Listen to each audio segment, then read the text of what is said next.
Bismillahirrahmanirrahim. Assalamualaikum warahmatullahi wabarakatuh. Salam sehat, salam sejahtera untuk kita semua. Baik saudara sekalian, materi kedua kita adalah penyebab perubahan sosial. Tapi sebelumnya saya akan coba bahas materi yang pertama kita, yaitu di pengertian perubahan sosial. Ada pendapat ahli yang sudah dikemukakan pada materi yang pertama tersebut. Ada banyak pandangan, ada banyak pendapat terkait dengan pengertian perubahan sosial.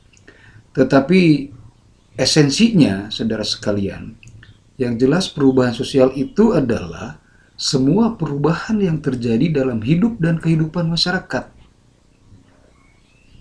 Entah itu perubahan mata pencaharian, perubahan politik, perubahan perilaku, perubahan sikap, termasuk perubahan-perubahan yang bersifat kebendaan. Jadi sekali lagi, esensi ketika kita berbicara mengenai perubahan sosial adalah semua perubahan-perubahan yang terjadi dalam hidup dan kehidupan masyarakat. Nah, materi yang kedua kali ini kita akan membahas mengenai penyebab perubahan sosial. Baik saudara sekalian, berbicara mengenai penyebab perubahan sosial itu terbagi ke dalam dua penyebab. Yang pertama penyebab internal dan yang kedua adalah penyebab eksternal. Apa itu yang dimaksud dengan penyebab internal? Penyebab internal adalah semua penyebab yang berasal dari dalam masyarakat itu sendiri. Sekali lagi, penyebab internal adalah semua penyebab yang berasal dari masyarakat itu sendiri. Misalnya, kita adalah bagian dari masyarakat Indonesia. Nah, yang merupakan penyebab internal adalah semua penyebab yang berasal dari seluruh warga Indonesia. Nah, itu yang dimaksud dengan penyebab perubahan sosial internal. Penyebab eksternal adalah penyebab perubahan sosial yang berasal dari luar masyarakat itu sendiri. Tadi kalau kita berbicara sebagai bangsa Indonesia, maka penyebab perubahan sosial yang terjadi di Indonesia yang disebabkan oleh masyarakat lain, masyarakat Malaysia misalnya, masyarakat Amerika, itu yang dimaksud dengan penyebab eksternal. Begitu ya, saudara sekalian. Sekarang mari kita lihat satu persatu. Kita berbicara mengenai penyebab perubahan sosial internal. Di sini ada beberapa penyebab perubahan sosial internal. Yang pertama adalah perubahan jumlah penduduk. Artinya, ketika jumlah penduduk mengalami perubahan, entah itu perubahannya karena ada yang meninggal, atau ada banyak yang melahirkan, atau ada masyarakat lain yang datang, maka jumlah penduduk akan bertambah. Nah, ketika jumlah penduduk bertambah, maka akan terjadi perubahan sosial. Misalnya, kalau jumlah penduduk terus bertambah, maka lahan pertanian akan semakin menyempit. Kalau lahan pertanian semakin menyempit, maka akan terjadi perubahan mata pencaharian. Orang tidak lagi bertani, tetapi kemudian orang-orang bisa berubah mata pencahariannya menjadi sopir misalnya, menjadi pedagang, atau menjadi pengusaha dan lain sebagainya. Nah, itu perubahan yang terjadi ketika jumlah penduduk bertambah atau berkurang. Penyebab yang kedua adalah konflik atau pertentangan yang terjadi di dalam masyarakat. Konflik, kata sosiologi, ini bisa menyebabkan terjadinya perubahan. Contohnya, konflik antara buruh dengan pengusaha. Di satu sisi, si buruh menginginkan upah yang besar. Di sisi lain, pengusaha menginginkan jumlah produksi yang besar dengan upah buruh yang minimal. Ini tentu akan menyebabkan konflik, benturan antara para buruh dengan para pengusaha. Kita banyak melihat terjadinya demonstrasi-demonstrasi buruh yang menuntut kenaikan gaji. Itu adalah konflik. Apa yang terjadi? Bisa saja akan terjadi perubahan pada sistem upah buruh. Kalau tidak ada konflik, tidak ada tuntutan, maka upah buruh tidak akan berubah. Tetapi setelah terjadi konflik antara buruh dengan pengusaha, bukan tidak mungkin upah buruh akan mengalami perubahan. Bisa lebih besar atau bisa lebih meningkat misalnya.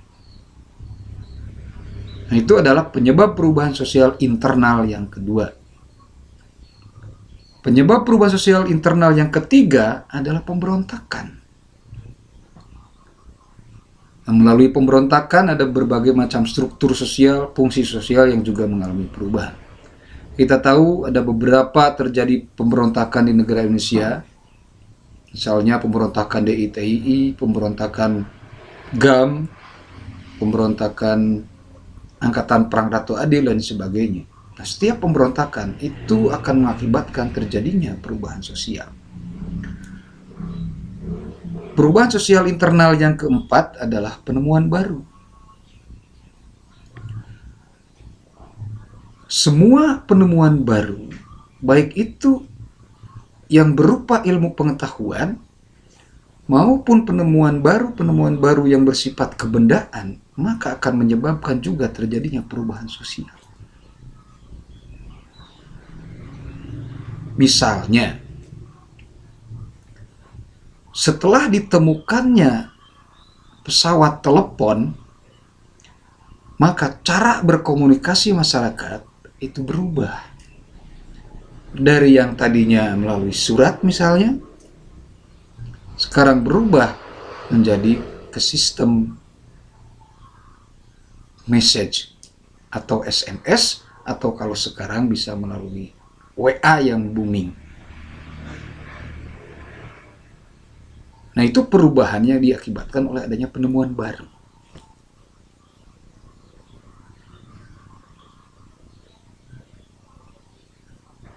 Jadi sekali lagi saudara sekalian,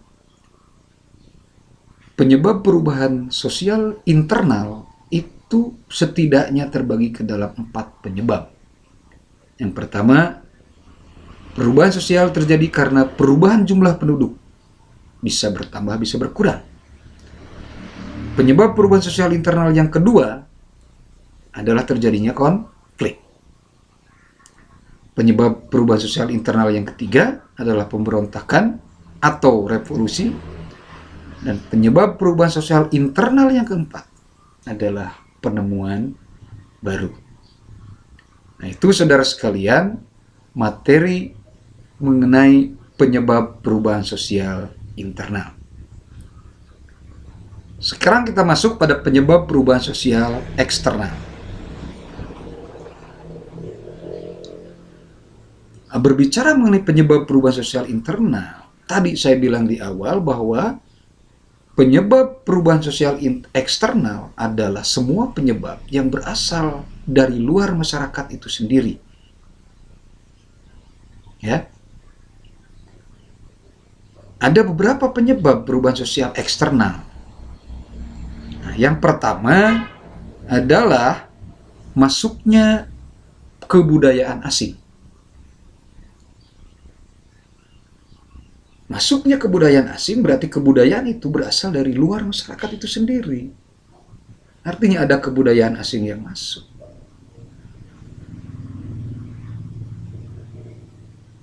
Kebudayaan asing seperti apa yang menyebabkan perubahan pada masyarakat? Saya ambil contoh. Misalnya gaya berpakaian.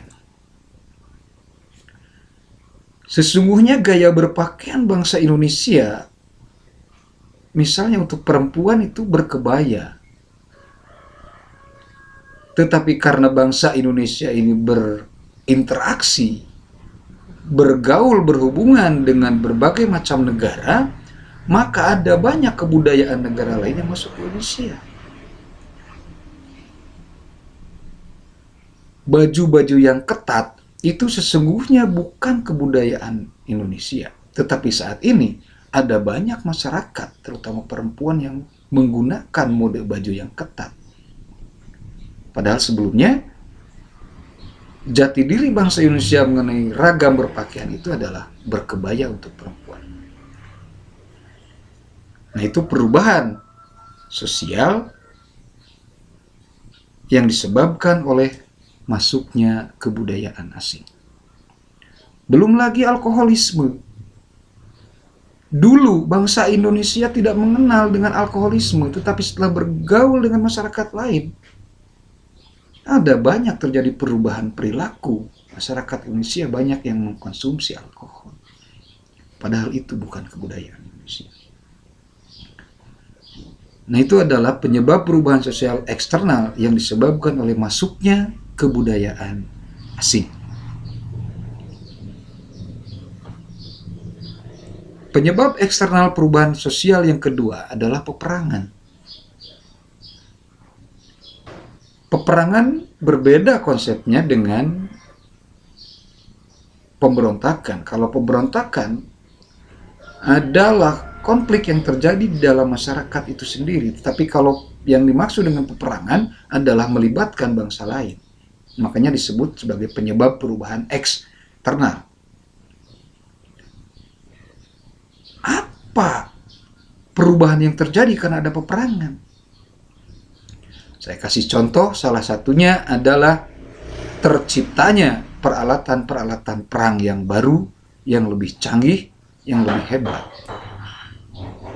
Itu karena ada peperangan. Kalau tidak ada peperangan, tidak akan tercipta berbagai macam senjata yang semakin canggih, semakin hebat. Penyebab perubahan sosial eksternal yang ketiga adalah perubahan alam atau lingkungan fisik. Seperti apa perubahan atau lingkungan fisik yang bisa mengakibatkan terjadi perubahan sosial? Misalnya, bencana alam, banjir, tsunami, dan lain sebagainya. Saya ambil contoh. Kalau terjadi tsunami, seperti yang terjadi pada beberapa daerah di negara kita beberapa tahun ke belakang, itu akan menyebabkan terjadi perubahan sosial. Struktur sosialnya berubah, fungsi-fungsi sosialnya berubah. Kalau sebelum terjadinya tsunami, masyarakat itu bermata pencaharian sebagai petani. Tetapi kemudian datang ombak yang besar sebagai tsunami, menghantam lahan pertanian mereka. Maka saya bisa pastikan mata pencaharian mereka akan berubah, tidak akan lagi bertani. Karena semua lahan pertanian rusak akibat tsunami atau banjir. Nah, itu saudara sekalian adalah penyebab perubahan sosial eksternal.